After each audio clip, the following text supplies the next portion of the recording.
The boy by the bench, soft morning breeze, moved gently through the quiet streets of Palo Alto.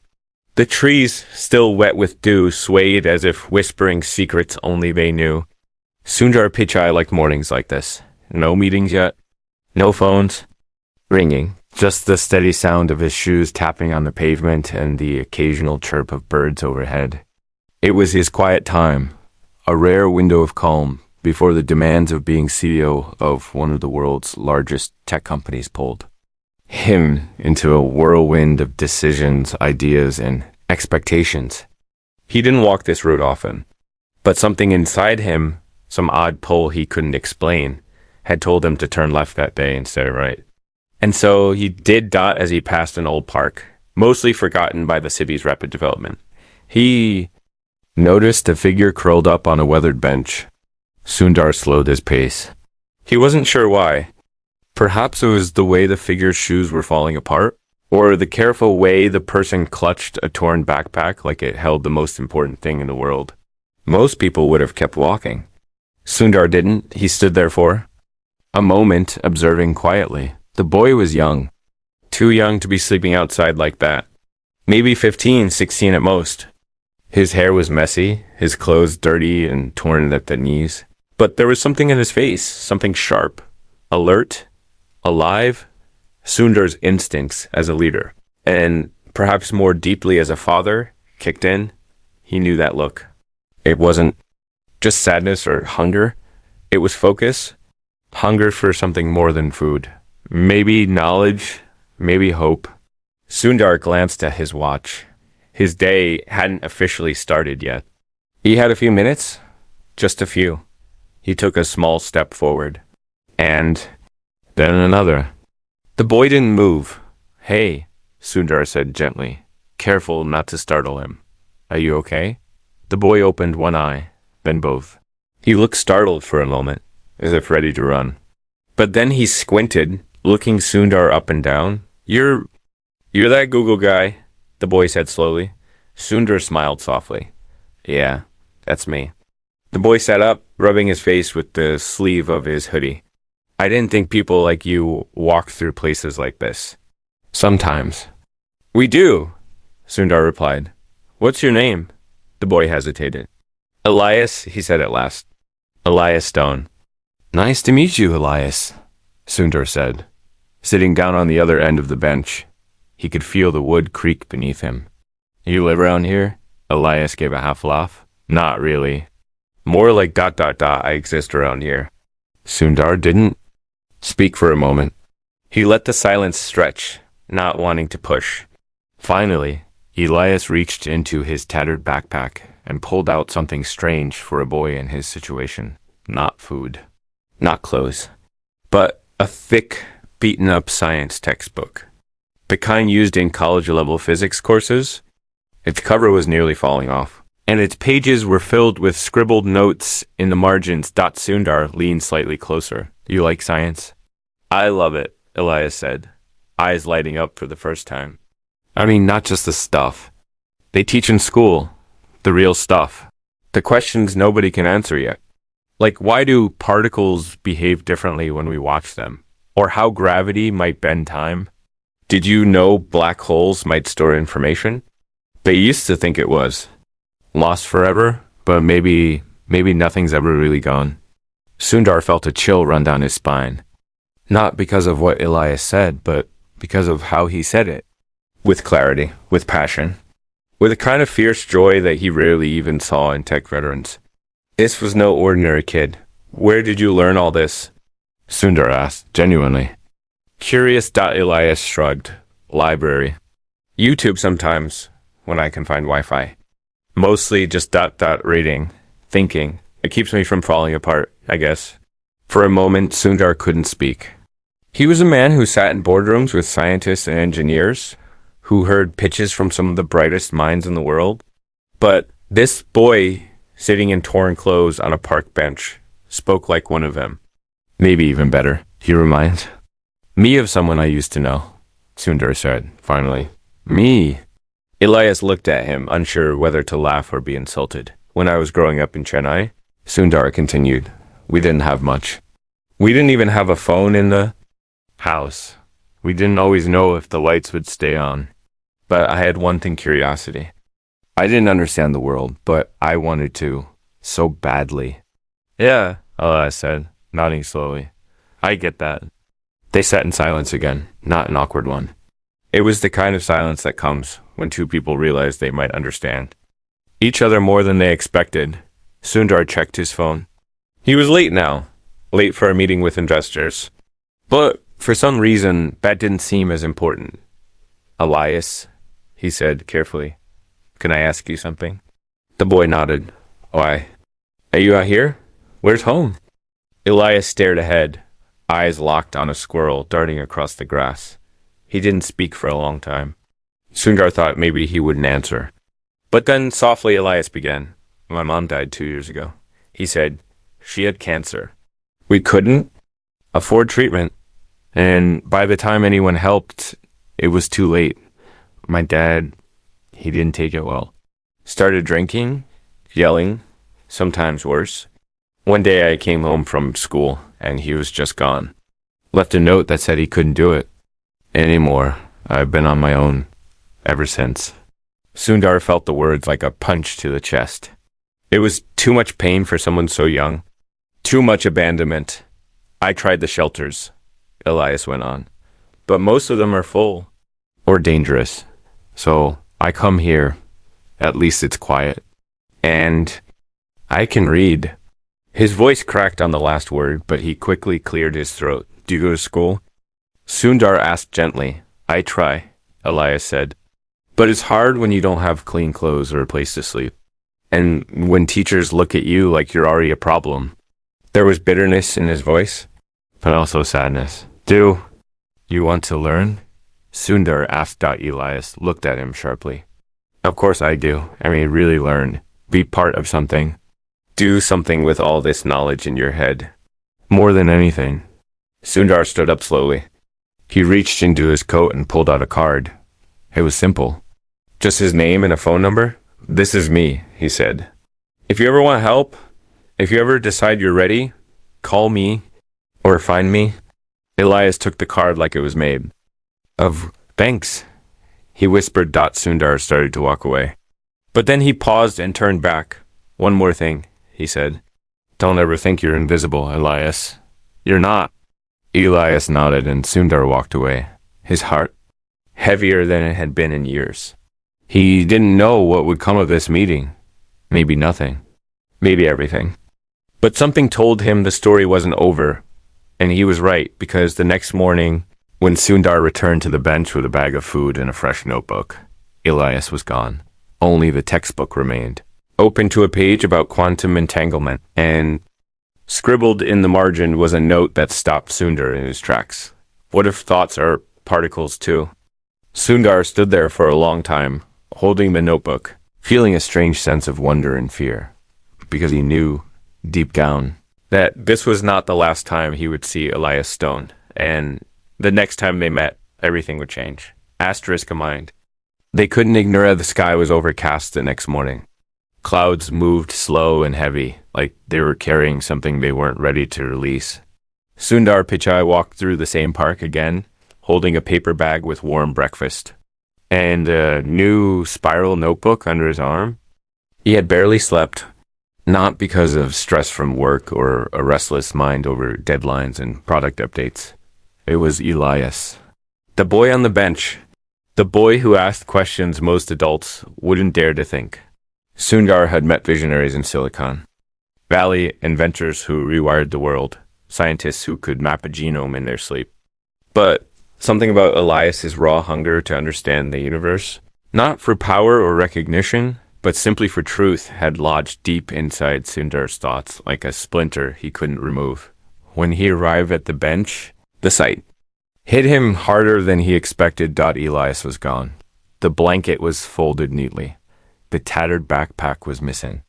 And resting quietly on the wooden bench, right where he had been curled up just a day ago, was the science textbook. Its cover frayed, its corners curled like old leaves. Sundar slowly opened it, flipping through familiar notes arrows, questions, underlines. But then he saw the final page.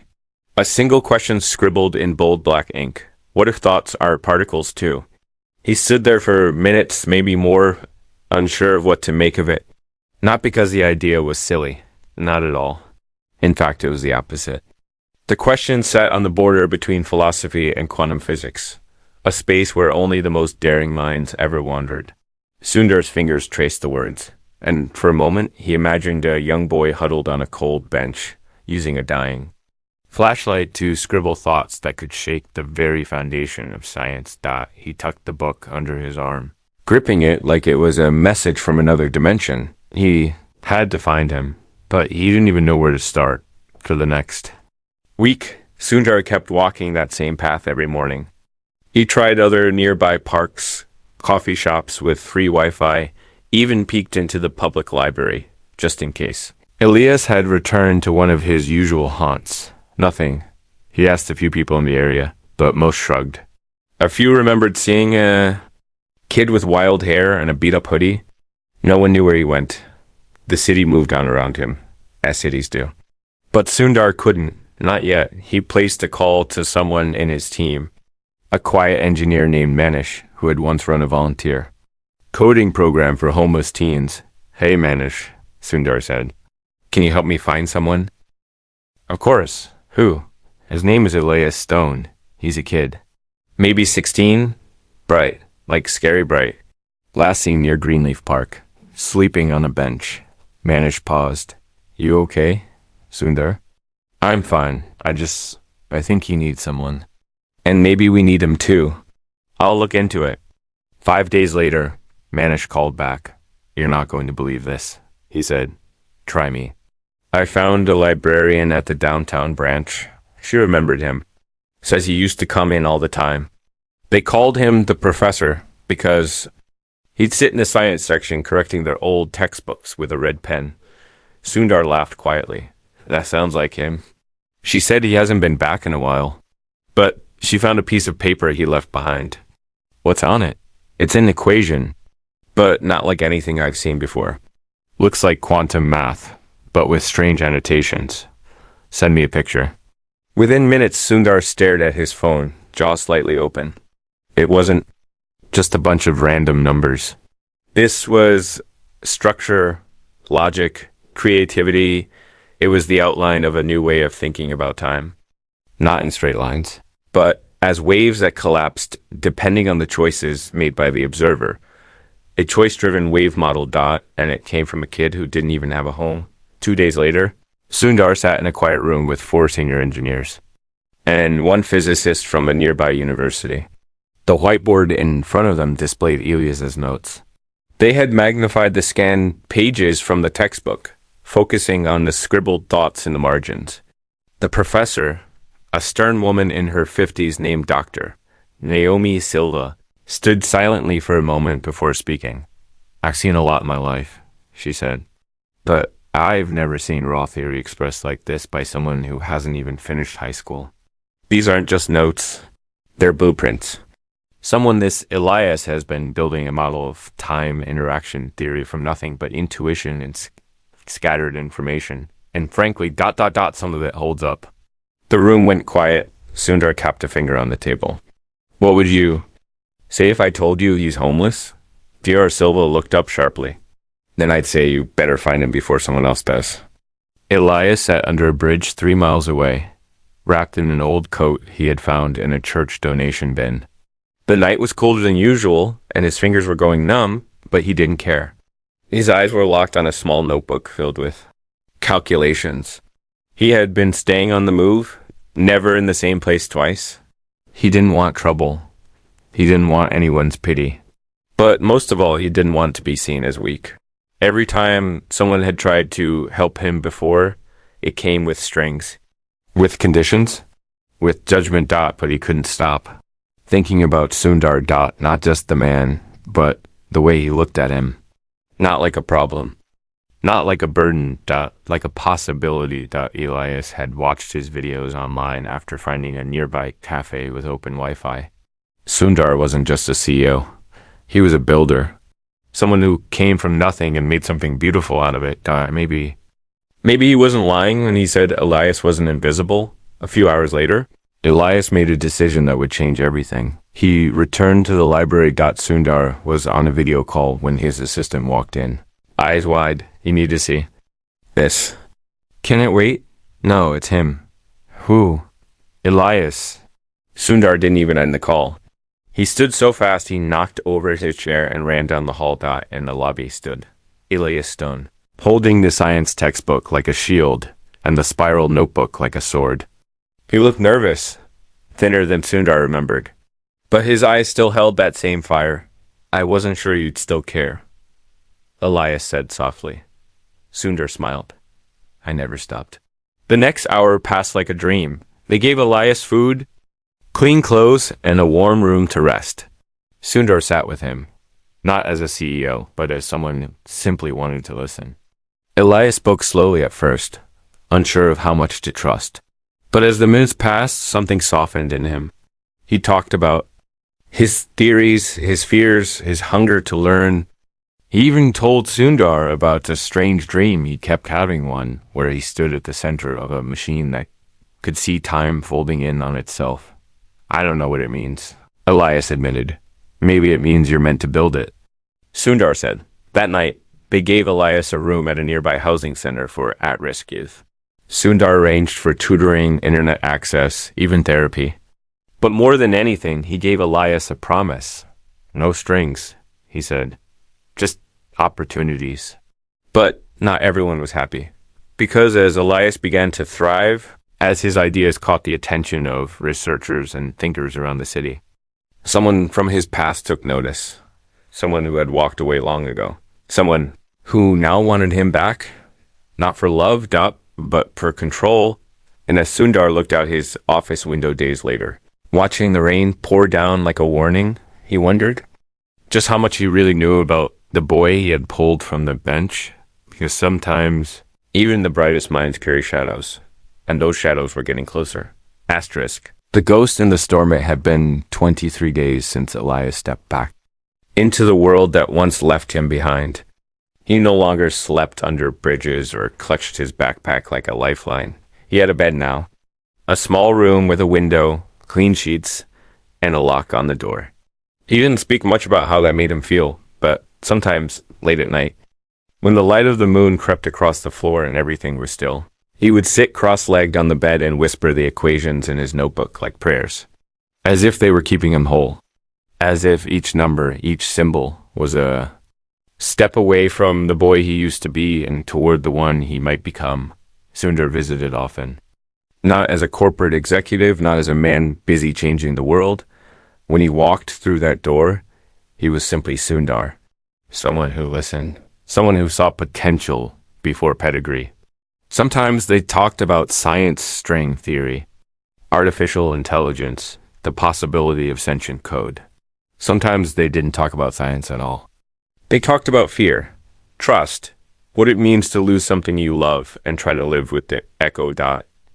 And for the first time in a long time, Elias began to believe that maybe, just maybe, his story wouldn't end on the streets. But storms, especially. The ones you carry inside don't wait for permission. They break in when you least expect them. It started with a name written on a sealed envelope. Delivered to the front desk of the housing center one rainy morning. To Elias Stone. Urgent. The woman at the desk didn't know who sent it. No return address. No signature. Just those words scrawled in shaky black ink. Elias didn't open it at first. He just stared at it, turning it over in his hands. His name looked strange now. Like a word from someone else's language. When he finally did open it, his hands trembled. Inside was a single piece of paper. 4 words. I know who you are. His breath caught in his throat. His stomach twisted into a cold knot. He looked around the room, suddenly unsure if he was alone. The lights hummed. The radiator clanked. Nothing moved. But it didn't matter. The feeling had already crept in. The feeling of being watched. Of being hunted. The past, it seemed, had decided to find him. Elias didn't tell Sundar right away.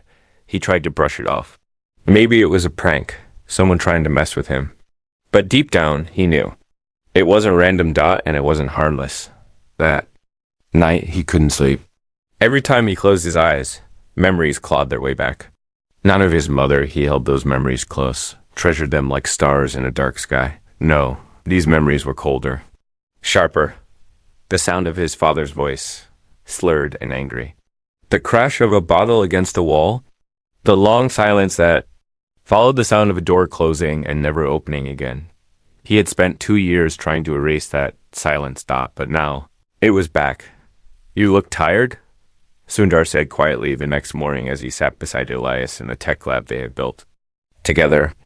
It wasn't much yet, just a converted room filled with whiteboards, cables, and a single-used laptop, but to Elias, it felt like a space of his own. A space where his thoughts could live outside his head. Couldn't sleep, Elias muttered. Something wrong? Elias hesitated, then nodded. Slowly, he slid the note across the table. Sundar read it, his eyes narrowing. He didn't speak for a long time. Just sat there, letting the silence fill the room like fog. You think it's your father? He asked finally. Elias looked away. I don't know. Maybe. He always said I was a burden. Maybe now that I'm not, he wants something. Elias, Sundar said gently. You don't owe him anything. I know, he whispered. But what if he takes this away from me, all of this? Sundar placed a hand on the table, firm and steady. Then we won't let him. But even as he said it, Sundar knew things were rarely that simple. The next week passed in a haze. They tried to return to their routine. Math problems. Theoretical models. Long conversations about the future of science and the power of asking the right questions. Elias even laughed once or twice, the sound quick and unsure, like a bird testing its wings. But the shadow lingered. Then, one night, it stopped lingering and stepped into the light. It was just after sunset. The air was thick with the smell of rain and hot asphalt. Elias had gone out for a walk, something he did when his thoughts became too loud to sit still with. He wandered past the edge of the park, past the bookstore, past the fence where the vines grew wild. He didn't notice the man at first, not until he heard the footsteps behind him. Steady. Slow. Two. Familiar. He turned, and there he was, his father. Older, thinner, eyes darker than Elias remembered, like someone had turned the lights off behind them. You've grown, the man said, voice dry and hollow. Elias didn't answer. I heard you're some kind of genius now, his father continued, stepping closer. Working with the big guys, making something of yourself. Elias took a step back. Why are you here? He asked. Because I never stopped being your father. Elias felt something crack inside him. You stopped being my father the day you left me. The man's face twitched. Not anger. Not guilt. Something colder. You think you got out, he said. But you didn't. You're still my son. And I'm still the one who decides what happens next. No, Elias said, his voice shaking but firm. You don't. The man reached into his coat and pulled out another envelope. You want to be part of their world? He sneered. Fine, but remember, I know who you really are. Where you came from? And if you don't give me what I need, I'll make sure they know too. Elias stared at the envelope, then at the man holding it. I'm not afraid of you anymore. He said you should be. The next morning, Sundar found Elias sitting on the lab floor, knees pulled to his chest, the envelope unopened beside him. His hands were shaking, his voice raw. He's back, Elias whispered. And he wants something. Sundar sat down beside him. Whatever it is, he said, you don't have to face it alone. Elias looked at him, eyes filled with something. That was not quite fear, not quite hope. Somewhere in between. What if I am not who you think I am? He asked, what if I'm broken? Sundar smiled gently. Then you're exactly who I thought you were. Because every brilliant person I've ever met was broken in some way. The cracks are where the light gets in. They opened the envelope together. Inside was a small, folded paper. Not a threat, not a demand. But a patent form. A sketch. A crude version of Elias' time wave. Theory. With his father's name listed as co-inventor. And a note. Sign this and I walk away. Don't sign and I make you disappear. Your move, Professor. Elias stared at it, fury rising in his chest. This wasn't just theft. This was erasure. But before he could speak, Sundar reached for the paper and tore it in half. We'll protect your ideas, he said, and we'll protect you. But neither of them knew how far the past was willing to go, because outside the lab, someone was watching, someone who had followed Elias from the shadows, and who now had his own plan for the boy who dreamed of bending. Time, asterisk, the fracture beneath the formula days grew longer. Outside, spring quietly folded itself into summer, and the city took on that strange, breathless heat that made even the strongest minds feel heavy. Inside the small lab tucked behind one of Google's lesser-known campuses, time didn't pass. The same way. Not for Elias. Not anymore. He had begun working deeper, thinking longer, almost as if something invisible had grabbed hold of his thoughts and refused to let go. His theories, those chaotic webs of numbers and meaning, were no longer just scribbles in notebooks. They were evolving into simulations, into code, into something real. Sundar had brought in a small, hand-picked team to work with Elias, a mathematician from Stanford, a neurologist from Berlin, a data scientist who had once designed an algorithm that could predict economic collapse weeks before it happened. They didn't understand why the boys' ideas worked, but they did, and more than that, they inspired. Yet, as Elias's vision began to rise, something else began to sink. Trust. And it started with a smile. Her name was Lucia Tran, 21, sharp mind, sharper instincts.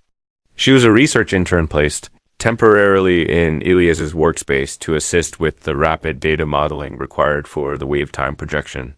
She had read every one of his scribbled notebooks before her first day. Not because she had to, because she wanted to, she said on her second day. Some people think time is like a book, fixed, already written. But the way you describe it, it's more like music, something that changes depending on how it's played. Elias looked up from the code he was writing. It was the first time someone had spoken about his theory in a way that didn't make him feel like he was on trial. Music bends, he said quietly, and it loops. And sometimes it hits a note so strange, it changes the whole song. Lucia smiled. Then let's play it right. They became close fast, not in the way of sparks and distractions, but in the way two minds locked together when they realized they might be looking at the same invisible door. They stayed late in the lab, talking in half sentences, finishing each other's formulas. Elias had never had that before. Someone who didn't just listen, but understood. Someone who didn't look at him with pity or caution or admiration, but with partnership. Sundar noticed, of course. And though a small part of him felt protective, maybe even wary, he said nothing. After all, maybe this was good for Elias. Maybe this was healing, but healing, like progress, is rarely smooth. And sometimes what looks like light is just the glare before the break. 3 weeks into the project's newest phase, the team hit a wall. Elias had built a simulation that predicted how decisions, human choices, might ripple across timelines if time were, in fact, wave-based instead of linear. It was groundbreaking, impossible, but still there it was on the screen. A living model that pulsed and shifted based on input variables like emotion, memory, risk. But then something went wrong. The model collapsed. Not failed, collapsed. Like it had been attacked from within, corrupted. The code broke. The simulations froze. 2 weeks of work vanished in minutes. Elias was devastated. He tore through the files, hunted through every line of code, looking for the error. His fingers shook. His breath caught in his throat. It wasn't just about pride. It wasn't even about science. It was about survival. This project wasn't just theory to him. It was proof he belonged. Someone tampered with it, he said softly, eyes locked on the terminal. This wasn't an accident. Sundar stood beside him. Quiet. Lucia sat across the room, watching. Are you sure? She asked. Her voice didn't sound the same. It was too calm. Too practiced. Yes, Elias said. And then something happened. Something small. But enough. Lucia reached for her laptop, Too quickly, Elias noticed. He stared at her, and in that one moment, he saw it. The shift in her eyes, the slight twitch in her jaw, fear, not the fear of someone who made a mistake. The fear of someone who had been caught. What did you do? He whispered. Lucia froze. Then slowly, she closed her screen. I didn't mean to, she started. What? Did you do? Sundar stepped forward. Lucia? She looked at them both. And for a moment, the mask slipped. Do you really think something this big, this powerful, wouldn't attract attention? Elias's heart sank. Who sent you? Sundar asked. Lucia didn't answer. But she didn't have to. Elias stepped back from her as if her skin had caught fire. My father. He said, not a question. A fact. Lucia looked away. He found out, Elias whispered. He knew I wouldn't sign that patent. So he tried another way. He sent someone to get close. To pretend. Lucia's voice was quiet. I didn't pretend, not all of it. I believe in your work. But he said if I didn't help him get access, you gave him my model, Elias said, the words tasting like poison. You let him inside. Lucia looked at him, tears in her eyes. Mal. I'm sorry. But sorry wasn't enough. Not now. Maybe not never. The breach wasn't complete. Sundar's team had caught it early. The core code had been copied, but the newest data, the part Elias hadn't even written down yet, was still safe.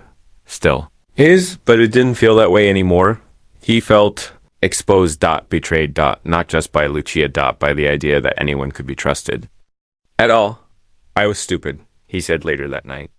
I should have known. Sundar shook his head. No, you were human. You believed in someone. That's what makes it worse. They sat in silence. The room around them buzzed with the quiet sound of servers and cooling fans. He won't stop, will he? Elias asked. No, Sundar said. Not until he realizes he can't win. Then we make sure he doesn't. Elias worked harder after that. Harder than he ever had before. Not with rage. Not with revenge. With purpose.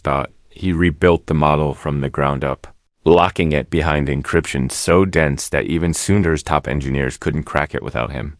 He built layers upon layers of logic, each one built to adapt, to evolve. The simulation became more than a tool. It became something almost alive. It responded to emotional input. It adjusted to hypothetical futures. And in its deepest core, it held a question one that even Elias didn't understand yet. What does it mean to choose? One night, as he stared at the final line of code, he wrote something strange. The observer becomes the variable. He wasn't sure why.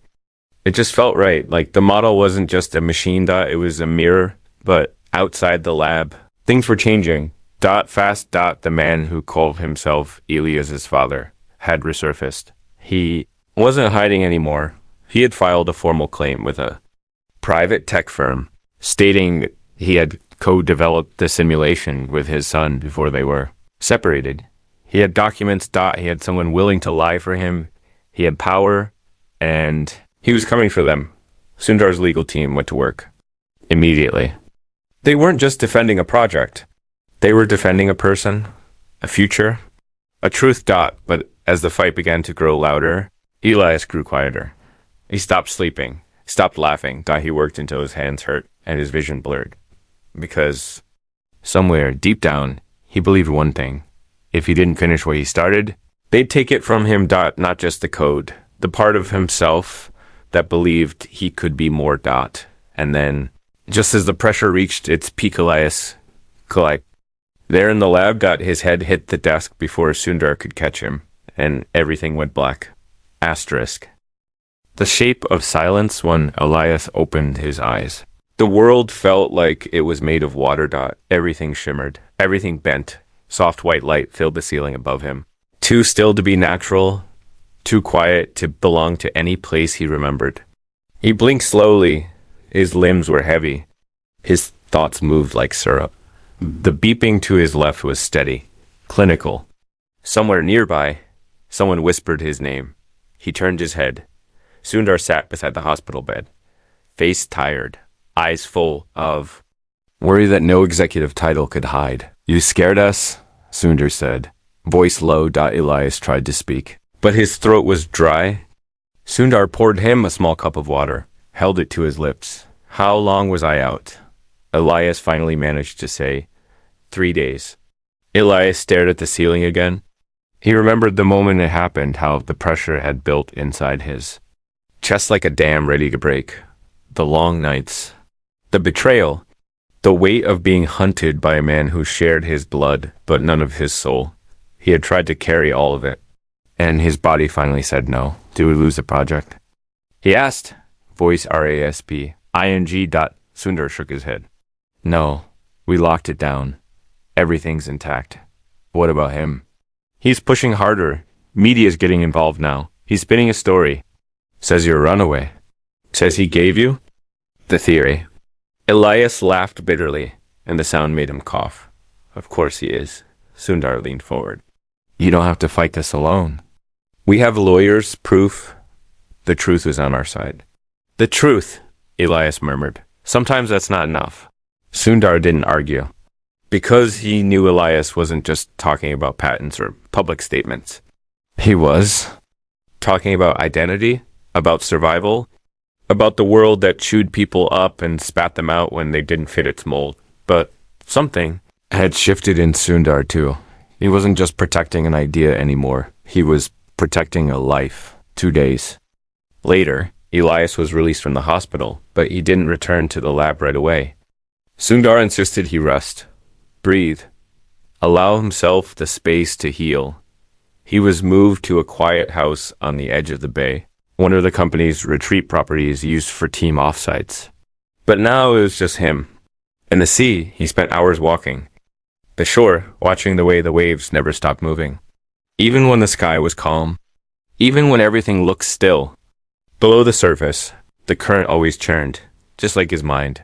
He thought about time. How it didn't always flow forward. How trauma could freeze it. How love could slow it. Down. How fear could speed it up so fast that every second became unbearable. And then one night, as he stared out into the black water, the idea came to him not as an equation, but as a feeling. He rushed inside. Opened his laptop. And typed a single sentence. Time is not a line. It's a decision tree made of choices, no. One sees. And beneath that, he began to sketch. A system. A map. Not just of how time behaves, but how it responds to memory. A theory that memory, not clocks, dictates the passage of time for the human brain. That our experience of reality bends around what we hold on to, what we regret, what we dream of. He worked until dawn. Not to prove anything, but to free himself. Meanwhile, Sundar was under siege. The man claiming to be Elias' father had gone public, backed by a small but aggressive tech startup that specialized in idea mining, a practice many considered just one step above intellectual theft. They released early fragments of the time model, pretending it was their own. News articles began to question the origin of Elias's work. Some praised the mystery boy genius. Others whispered that maybe he was just a face, a symbol, a puppet. Sundar refused to respond with anger. Instead, he responded with truth. He scheduled a private summit, a gathering of tech leaders, scientists, educators, and media. The goal wasn't to defend. It was to show. Not just the work, but the boy behind it. The event took place inside a dome-shaped auditorium on the edge of campus. The walls were fitted with wraparound screens. When guests arrived, they were greeted, not with logos or slogans, but with silence. Then the lights dimmed, and Elias's voice filled the room. He appeared on screen, not polished, not scripted, just a boy in a chair, speaking plainly. My name is Elias Stone. I wasn't supposed to be here. I wasn't supposed to matter. When I was 13, I lost my mother to cancer. When I was 14, my father disappeared. When I was 15, I was living on a bench with nothing but a backpack and a physics textbook. Images filled the screen behind him. Handwritten notes, pages from his journals, timelines drawn in broken pencil. People say genius looks a certain way, wears certain clothes, speaks with degrees. But that's not always true. Sometimes genius hides because it's too hurt, too afraid, too forgotten. He paused, then looked directly into the camera. But I was found not because someone gave me a handout, but because someone saw me, truly saw me, and believed that ideas are not the property of privilege. They belong to the brave. The room was silent, and then the model appeared. His model.alive.interactive. It moved like light, like sound. It showed how decisions change perception, how the brain rewires time based on trauma, joy, guilt, hope. The audience watched, entranced. And when the lights rose, many were in tears, not because of the science, but because of the humanity behind it. The response was swift. Support poured in. Professors. Researchers. Students who had once felt invisible. They rallied around Elias, not just for his brilliance, but for his honesty. And slowly the narrative shifted. The false claims fell apart. The startup that backed his father was exposed for other shady dealings. The patent was invalidated. The man who had tried to own his son's mind was silenced by a flood of truth. But victory didn't feel like elation. It felt like release. Like walking out of a dark room.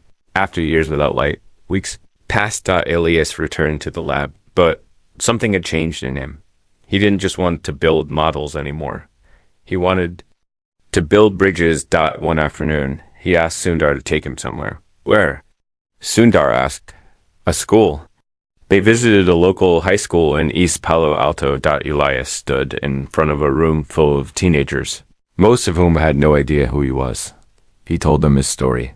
He showed them his mistakes. His failures, his fears, and then he showed them something else. A tiny device, no bigger than a deck of cards, that could run a simplified version of his simulation. He handed it to a girl in the front row. You can change the future. He said, not with money, not with fame, with thought. With questions. The girl looked up at him with wide eyes, and in that moment, Elias Stone didn't just feel smart. He felt seen. Whole. Alive. But just as the dust settled, and the quiet began to feel safe, Sundar received a message. A request from a federal research division. Classified. Urgent. They wanted to speak to Elias, not because of who he had been, but because of what he might be. Key. A catalyst. A doorway. Sundar hesitated before telling him, because what waited on the other side of that door was not just recognition. It was power. And power, as Sundar knew all too well, could either elevate you or consume you. Asterisk the choice that echoed the night before the meeting. Elias couldn't sleep. He lay awake in the guest room of Sundar's home. The ceiling above him, smooth and still, so different from the streetlights and branches that had once been his only roof. Even in comfort, he felt the weight pressing in of history, of expectation, of what it meant to be seen as something bigger than yourself. He was no longer the boy on the bench, not just a survivor, not just a genius. He was becoming a symbol, a possibility. And somehow that felt heavier than the loneliness ever did. The letter from the federal agency had been brief but pointed. They had followed the press, reviewed the summit, spoken quietly with people Sundar had never even met. And now they wanted Elias, not as a subject, as a partner. They said his work, the time wave model, the decision tree simulator, had implications beyond science. That his ideas could reshape military strategy, economic forecasting, even crisis prevention. They wanted to bring him into a facility that didn't officially exist. They wanted to show him what they called the edge. No one told him what that meant. Just that once he saw it, he couldn't unsee it. You don't have to go. Sundar told him the next morning as they sat in the garden, sun slipping through. The trees. Elias nodded slowly. I know. They'll expect things from you. Not questions. Outcomes. Tools. I know that too. Sundar paused. Then why are you thinking about it? Elias didn't answer at first.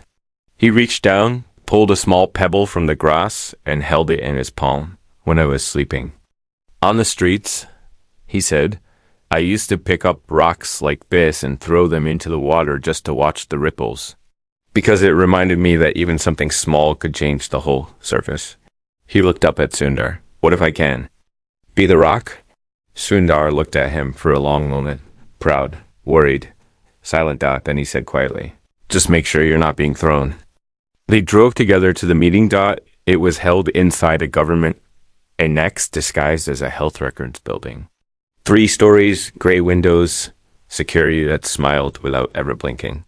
Inside, they were led down a corridor through 2 glass doors and into a room that felt both sterile and impossibly alive. 6. People sat around a circular table, scientists, generals, analysts. They introduced themselves only by first names. One of them, a soft-spoken man with a scar beneath his eye, spoke first. Elias, he said, we've been watching you for longer than you know. Not because we doubted you, but because we didn't want to interrupt something rare, something forming. Elias didn't speak. He just watched, listened, asterisk.